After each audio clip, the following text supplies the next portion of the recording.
Bismillahirrahmanirrahim. Assalamualaikum warahmatullahi wabarakatuh. Yang saya hormati peserta didik untuk mata kuliah penalaran hukum ini, Alhamdulillahirabbil alamin, kita masih sempat bertemu kembali meskipun lewat daring.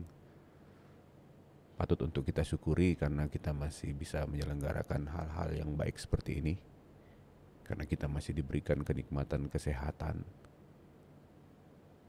dan kesempatan untuk bisa menonton video-video seperti ini dalam rangka meningkatkan kompetensi kita masing-masing melalui program studi ya, yang kita ambil di Fakultas Hukum. Ini dipercaya sebagai metode yang paling cepat untuk meningkatkan kita punya kompetensi dibanding yang tidak memiliki struktur sistem pembelajaran. Ya. Tidak lupa pula kita kirimkan salawat dan taslim kepada junjungan Rasulullah Sallallahu Alaihi Wasallam beserta para sahabatnya yang telah menunjukkan kepada kita bagaimana ia kemudian mereka memberikan contoh kepada kita, kepada umat manusia dalam menggunakan akalnya, penalarannya, sehingga tindakan-tindakan yang ia lakukan itu sesuai dengan apa yang ia sampaikan. Jadi memiliki rasionalitas, ya. Oke, baik, kita masuk ke dalam materi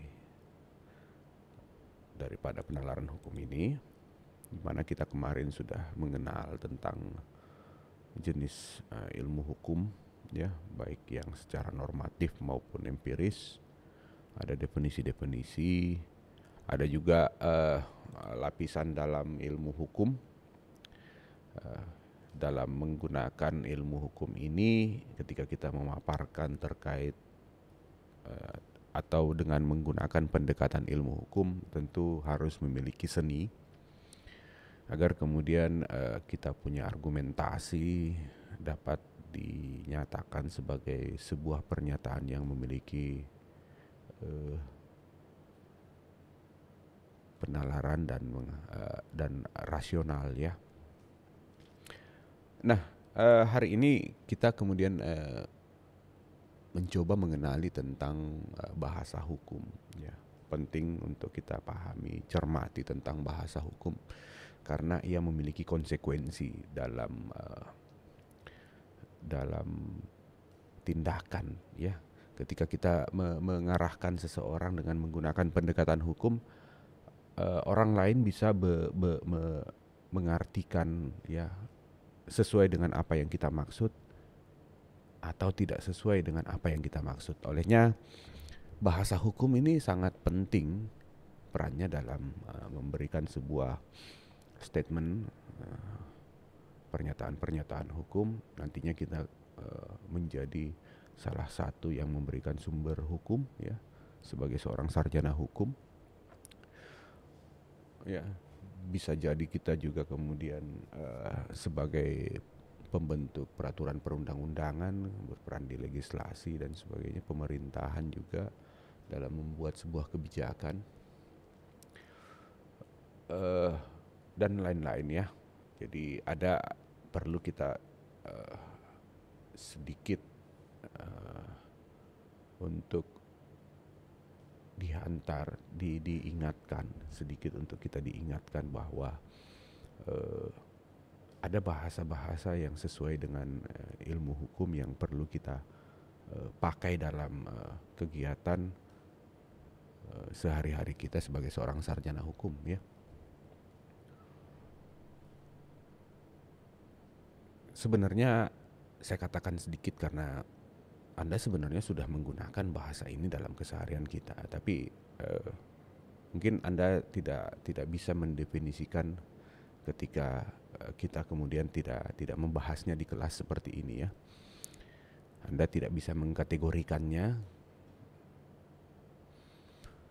Nah, hari ini kita kemudian mencoba melihat bahasa hukum yang kita gunakan dalam sehari-hari, agar kita kemudian bisa lebih sadar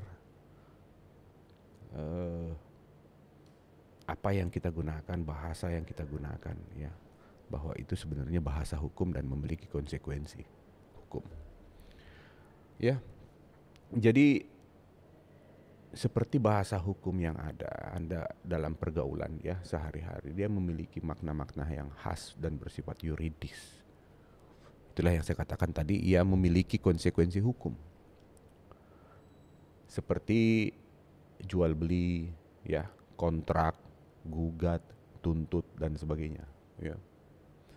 Ketika kita berbicara tentang jual beli, ya tentu ini adalah sebuah tindakan hukum, perbuatan hukum. Ini adalah sebuah perbuatan hukum dan memiliki konsekuensi. Di dalam jual beli tentu ada hak dan kewajiban.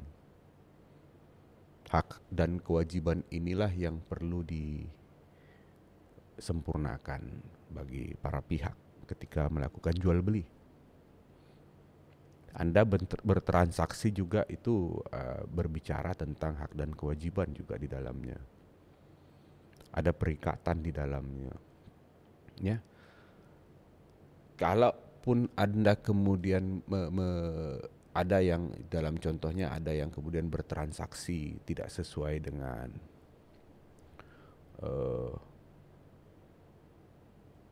adanya kausa yang tidak halal, ya, adanya tidak memenuhi syarat kausa yang tidak halal, ya, tentu dia memiliki sebuah konsekuensi bahwa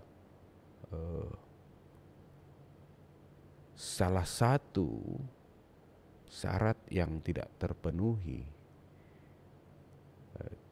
adanya objek dan kausa yang halal tidak terpenuhi, maka konsekuensinya adalah batal demi hukum dalam sebuah transaksi.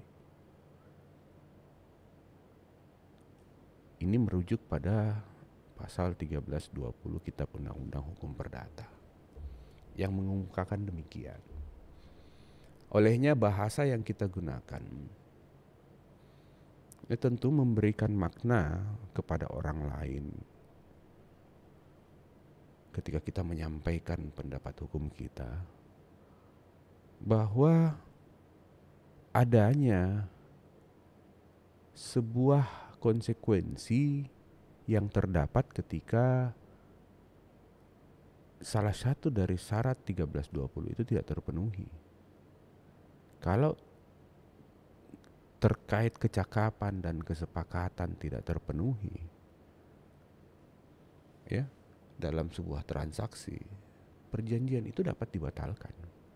Dapat, ya. Tapi kalau kita berbicara tentang kausa yang halal yang tidak terpenuhi atau tidak adanya objek yang diperjanjikan, maka tentu batal demi hukum. Olehnya kalau kita kemudian berbicara ada transaksi barang haram, misalnya narkoba yang ditransaksikan, kemudian Anda mengatakan bahwa narkoba ini yang ditransaksikan ini dibayar besok atau lusa, ya, tidak ada kewajiban untuk membayar. Tidak ada kewajiban menurut hukum untuk membayar barang haram tersebut, karena ya memang dia tidak terpenuhi. Oleh undang-undang menyatakan bahwa ia tidak terpenuhi salah satu unsurnya, yaitu sebab yang halal, ya. Kecuali memang apa yang diperjanjikan tersebut, ya, memang untuk kepentingan masyarakat. Misalnya saya kasih contoh begini, jangan ditafsirkan lain, ya. Saya kasih contoh begini. Morfin sebenarnya kalau kita transaksikan, masyarakat yang tidak memiliki kewenangan untuk mentransaksikannya, maka morfin yang ditransaksikan itu pasti dianggap tidak memiliki kausa yang halal. Karena undang-undang telah mengatur siapa yang berwenang untuk mentransaksikan yang morfin tersebut. Ini untuk penyelamatan jiwa manusia, misalnya ibu-ibu yang mau melahirkan, ini sangat berguna bagi mereka, atau untuk keperluan operasi misalnya. Ya, ini bisa ditransaksikan oleh yang berwenang. Tapi kalau dia tidak memiliki kewenangan lalu mentransaksikannya, dia tidak memiliki kewajiban untuk membayarnya. Ya, karena konsekuensinya dari perbuatan tersebut, ketika ia tidak memiliki kewenangan, maka dianggap batal demi hukum. Ya, jadi ini adalah contoh bahwa apa yang kita berbicarakan ya sangat spesifik, merujuk pada sebuah pengertian. Ya, bahkan merujuk pada siapa yang berkompetensi untuk menjalankan hal tersebut. Saya sudah contohkan tadi. Ya. Siapa yang berkompetensi untuk menjalankan hal tersebut. Jadi dalam keseharian kita seringkali kita menggunakan bahasa jual beli, kontrak. Ya, apakah kemudian kontrak itu yang kita sebutkan itu? Ya. Termuat di dalamnya hak dan kewajiban yang dapat disahkan menurut hukum.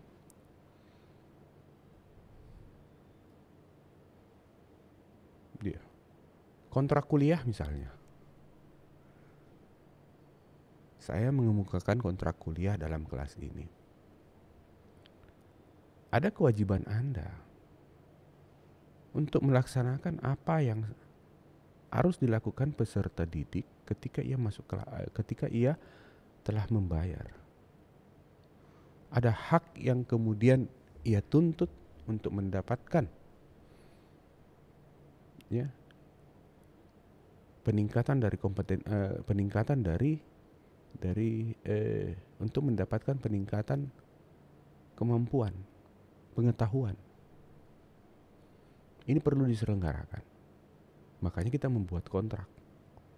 Hadir di kelas, nonton video pengantar, melakukan pencarian atau penelusuran hal-hal yang belum dipahami, memberikan feedback, membuka diskusi bersama teman-teman dan sebagainya, memperlihatkan sikap sebagai seorang mahasiswa, melatih sikap sebagai seorang mahasiswa agar ia betul-betul menjadi seorang sarjana yang diharapkan. Semua tertuang dalam kontrak. Dan kontrak ini memang mengupayakan agar apa yang diamanatkan oleh sistem penyelenggaraan pendidikan tinggi itu berjalan. Ya. Seperti ini misalnya, kita sementara dalam keadaan kesulitan dalam bertemu langsung. Pendidikan tinggi sudah menyiapkan platform seperti Spada, sistem pembelajaran daring. Kalau di UMI dikenal dengan Kalam. Itulah yang kita gunakan agar bisa memenuhi kewajiban dan hak para pihak. Bagi saya sebagai seorang pemateri, berkewajiban karena ada hak yang perlu saya penuhi, yaitu hak mahasiswa atau peserta didik. Mahasiswa berkewajiban karena telah dianggap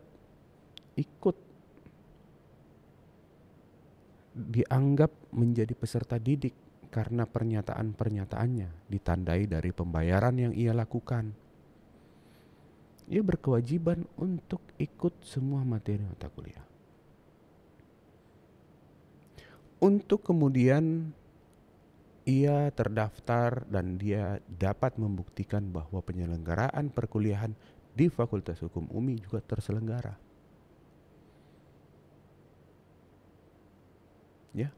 Jadi kekhasan bahasa hukum dapat membuat sebuah pernyataan itu lebih kepada tujuannya. Jadi kita dalam mengungkapkan satu pernyataan itu langsung kemana-mana itu dia punya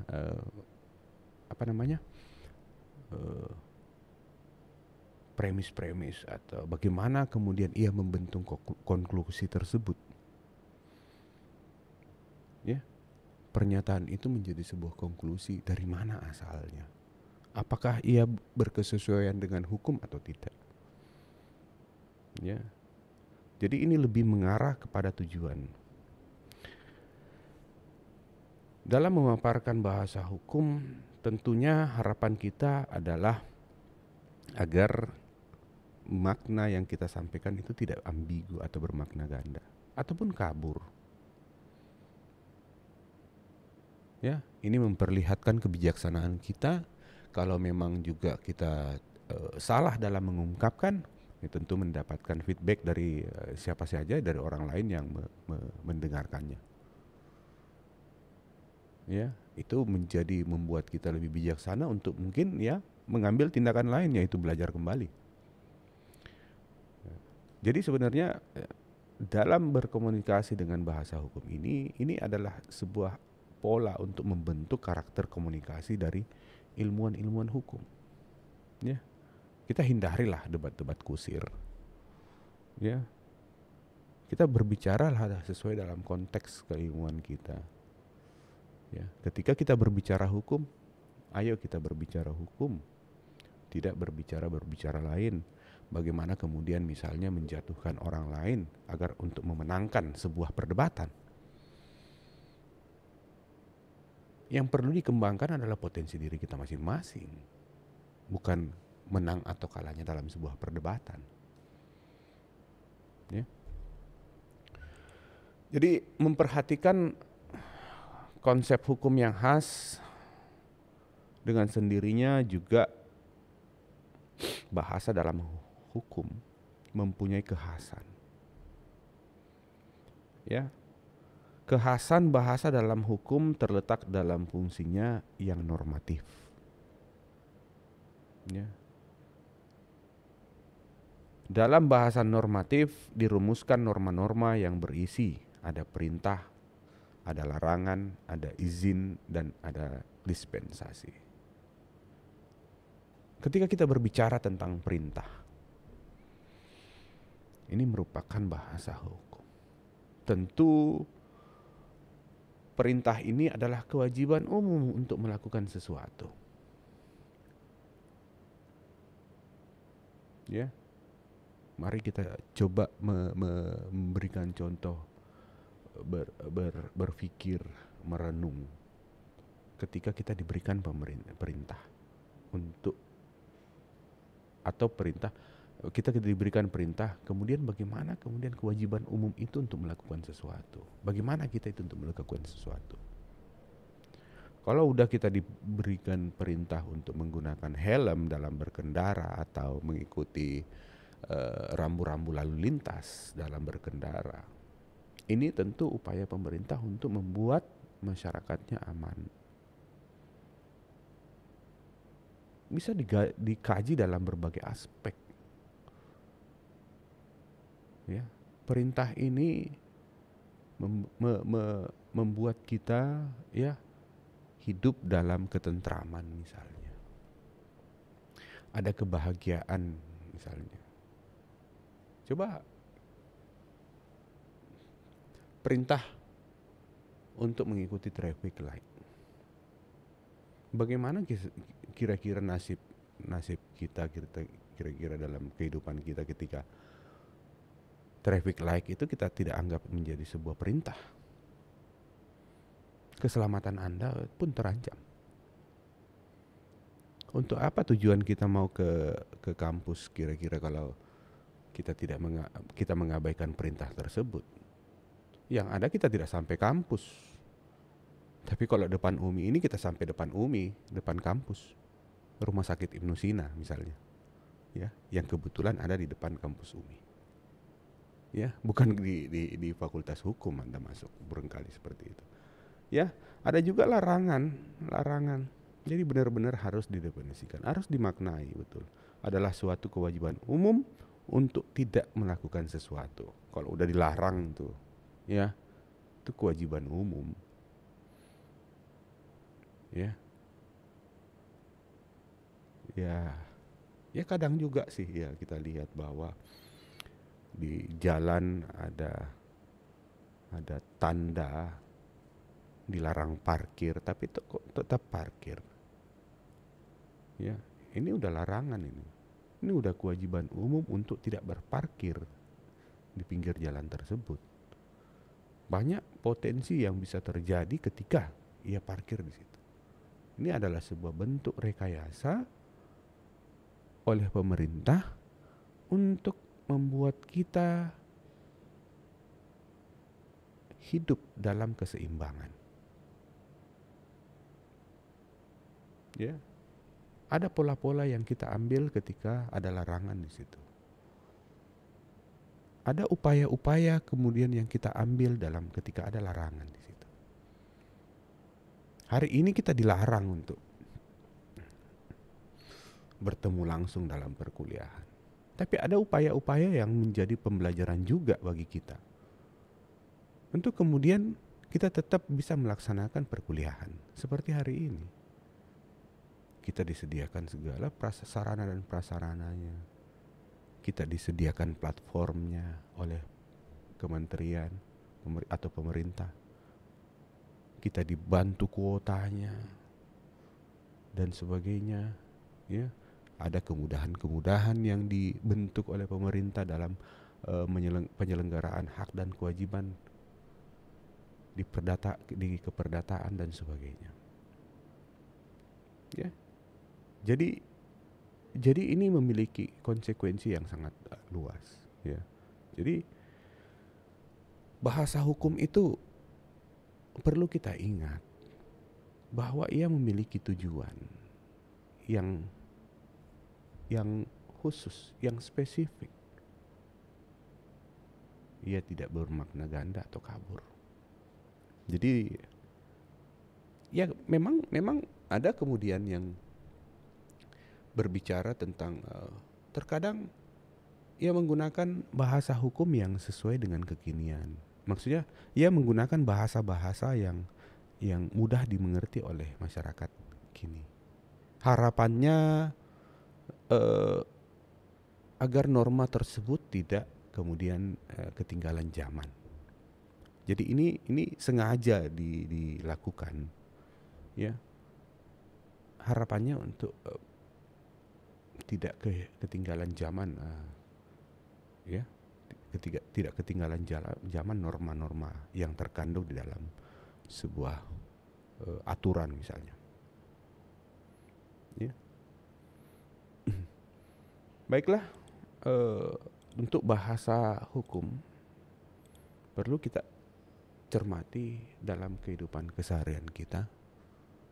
Bahasa hukum apa yang sering kita lontarkan dalam kegiatan kita sehari-hari, baik itu dalam nuansa diskusi tentang hukum bersama teman-teman atau diskusi dalam kesempatan diskusi bersama orang-orang yang bukan berasal dari penstudi ilmu hukum.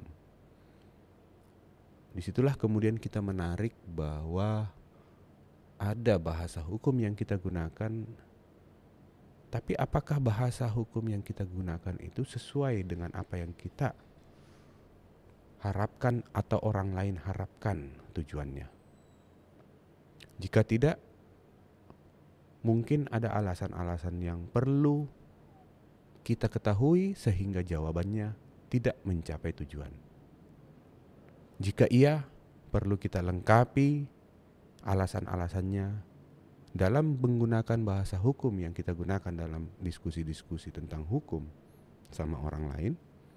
Apa alasan yang menguatkan sehingga bahasa hukum yang kita gunakan itu memang benar-benar mencapai tujuannya. Oke, sampai ketemu di video pengantar berikutnya pada topik-topik berikutnya.